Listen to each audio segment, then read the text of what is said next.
Hello everybody, my name is Bob and Fishy, and today is going to be my first ever Yu-Gi-Oh! Deck profile. This is going to be for the Spellbook Prophecy deck that I am running in January 2014. I've been running this deck for a while, but I edited it to comply with the 2014 ban list, which I think actually really helps it. Helps the deck's playability, especially since E-Dragons are gone. But we're not talking about E-Dragons, we're talking about Prophecy right here. So, let's get started. We'll go for the main deck, extra deck, side deck, and then I'll explain my choices for that. So, it should be pretty fun. Fair notice, I do actually run a little bit different stuff than a lot of people, but I think it's better. I've done a lot of testing with this deck, and it's been really good. I did take a sort of different version of this to a locals, 2 weeks ago now, and I came in second place, which really burned me up, but anyway, let's get started with the deck. So, first off, the boss monster of the deck, 3 Priestess. High Priestess of Prophecy, probably the best card in the deck. It just wins games.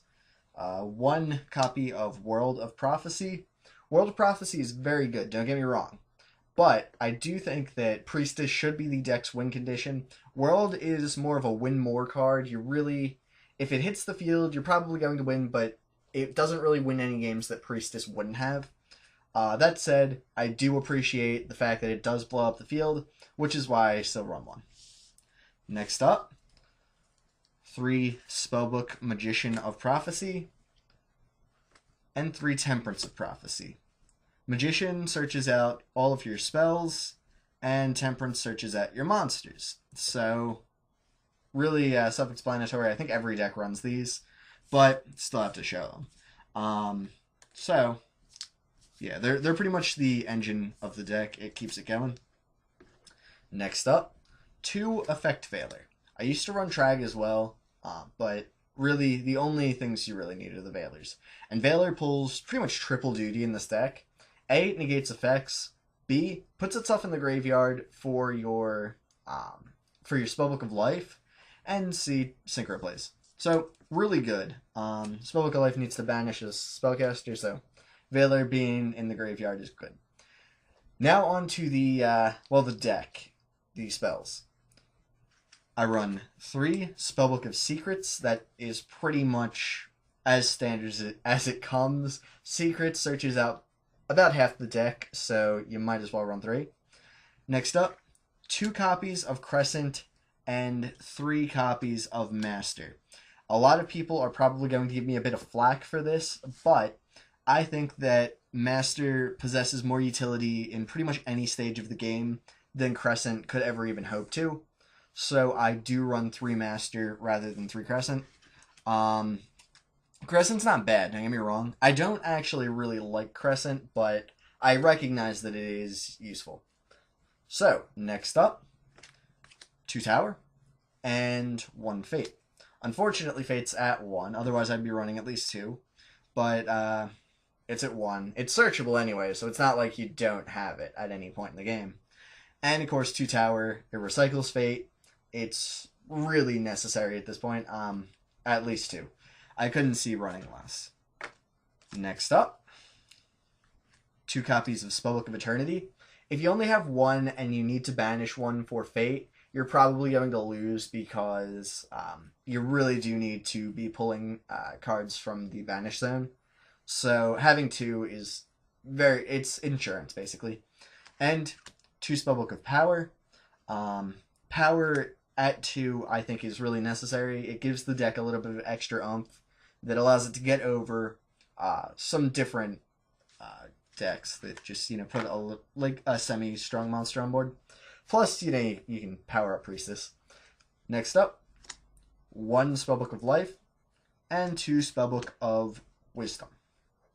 Wisdom is essentially the deck's Forbidden Lance. Some people only run 1 of it. I don't think that 1 is enough. If you have 2 on the cycle that you can, banish 1, you'll still have the other one. You can Eternity 1 back.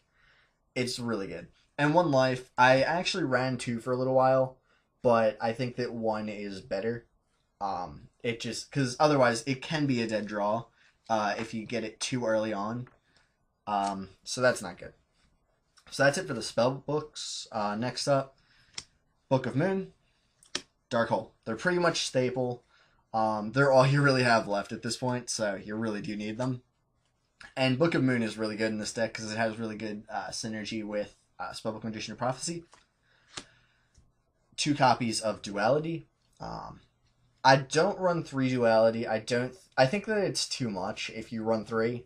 I can see some decks running 3 of it, but Prophecy, once you get your big monsters in the graveyard, you're probably going to be able to summon them every turn. So having a Duality in hand really doesn't help. And this, I actually tested this a lot because I really like the idea, and I have never really not found a use for it. Foolish Burial. Foolish Burial allows you to put World in the graveyard directly from your deck. It also, you can dump Temperance, you can dump Priestess, you can really dump anything, and you really do end up getting a lot out of it in the long run. I know it conflicts with, Crescent. A lot of stuff conflicts with Crescent, but it is worth it. So Foolish Burial, definitely a good choice. It really does make sure that you don't draw into World. And that's a big deal. Next up for traps, we've got 1 copy of Bottomless Trap Hole. Bottomless is, in my opinion, probably the most devastating trap to have hit you. It's like a punch in the gut when you just like, okay, I've got my boss out. Nope, Bottomless, it's gone forever. So Bottomless, very good. 2 Mirror Force. I really like Mirror Force more so than Dimensional Prison because Mirror Force doesn't target. Both of them do have their utility, but you can banish things. And I just like the idea that a lot of this deck does not target, so you don't have to worry about that. So in my opinion, Mirror Force in this deck is superior to Deep Prison. That said, there are a lot of decks that it's not, and in those I do run Deep Prison, but in this one Mirror Force. And last but not least, 2 copies of Phoenix Wing Windblast. Now, I've tested a couple of different things. I've tested the Raigeki Break, and what's the other one?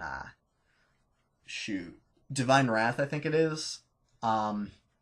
They basically they're there to get rid of World from your hand, and at that they're very good. And in my opinion, Phoenix Wing Windblast is probably the best again for this deck because it allows you to control your opponent's draws. You know what they're going to be drawing, and it puts them back a couple of turns, and it really does save you from getting hit with some of the big combos. So that's good. Next up, we're going to go for the extra deck here. 1 Herald of Pure Light, 1 gachi, and 1 leviair. Leviair is kind of meh. I don't really need it, but it's there for me if I do. I really don't see myself needing ever to use leviair, but I do like having the option. Gachi's pretty good, because you can just put it on the board and it powers up you guys. And Herald puts in huge work if you draw into World or you just need to get rid of some stuff, or if you need to get your Temperance back so you can summon World.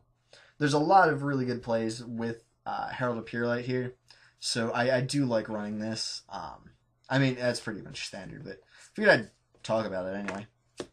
Next up for the rank 7s, Big Eye, Master of Blades, and Hierophant of Prophecy. Big Eye, of course, is pretty self-explanatory. Steal a monster and then just kind of beat people. Master of Blades, not as good as it used to be when E-Dragons were a thing, but still not bad. I mean, it protects itself and it can hit stuff. So, you really can't knock that. And then Hierophant, it's pretty much a heavy storm if you can protect it. And with 2 Wisdom, you can almost always protect it. So I never really summon it, but if I would feel comfortable doing so if I did. Next up, we're going to go for Synchros. We've got Armory Arm and Mistbird Clausulus. This guy's actually pretty good. You can drop him, negate Draco's X effect, and then attack into it with either him or something else. So it's pretty much just the Draco's that killer. Again, not as good as of right now as it used to be, but you really don't need the extra deck that much, so it's worth running. And Armory Arm, you equip it to Priestess, and she can blow up back row, and you can just attack over everything. So I think it's pretty good. Again, you don't really summon it that much, but it's worth running. Next up, we got TG Hyper Librarian and Ally of Justice Cataster. Cataster's really good in the Bujin matchup, which is actually what I ended up losing to because I drew just really bad in the last match of the tournament that I went to. And Librarian, I've actually used the draw effect. It's pretty funny. But it's also a spellcaster, so you can get all your effects with it. So, they're pretty good in this case. Level 7s. These are kind of hard to summon, but they're pretty good. Black Rose is just nuke the field, be done with it. Arcanite's actually pretty interesting because you can, if you Spellbook of Life, banish Temperance to summon another Temperance, synchro or to summon Leviair, and synchro it with the Temperance or whatever. You can make the rank 7, pop 2 cards, summon Priestess, and then overlay for, say, like a Big Eye or Hierophant or something. You can actually do some pretty interesting plays with it. I've done it, I think, once, and it's not bad. So I run it, and of course, Black Rose is cool. Next up, these actually are pretty darn good in this deck. Thought Ruler, Archfiend, and Stardust Spark Dragon. Thought Ruler is always good. Like, it just hits the field, and you know that you're going to be gaining life points. It can protect itself. It's really good. And Stardust Spark Dragon, actually, if you want to play like I do, where you just protect your boss card, you can summon Priestess with her own effect, normal summon Leviair, synchro them, activate Spellbook of Life, banish Leviair, summon Priestess, and then you've got 5,000 attack on board, and all the protection cards for Priestess. You got Wisdom, and you can protect it from battle with Fate.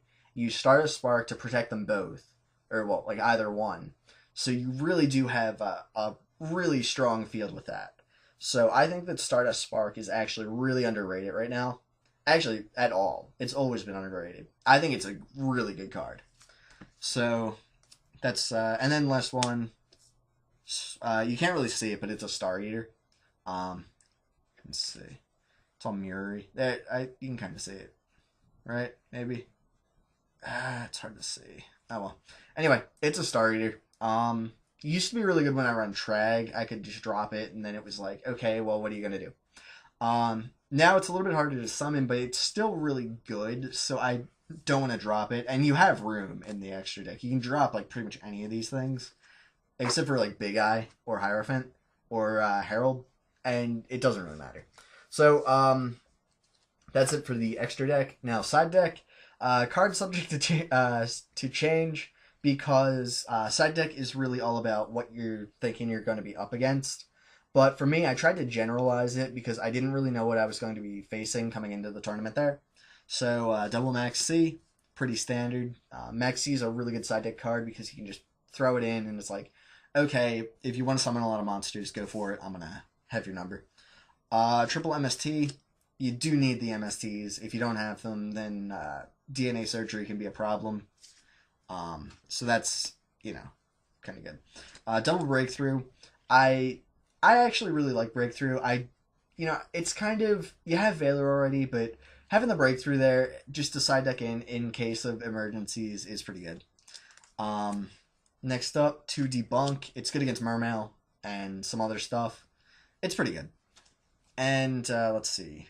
Two Vanities, Emptiness. Very good card. I mean, everybody knows about it now, but it's not like it's a secret. Vanity's Emptiness, very good. Kind of a pain to get a hold of. And then for the mirror match, 2 Retorts.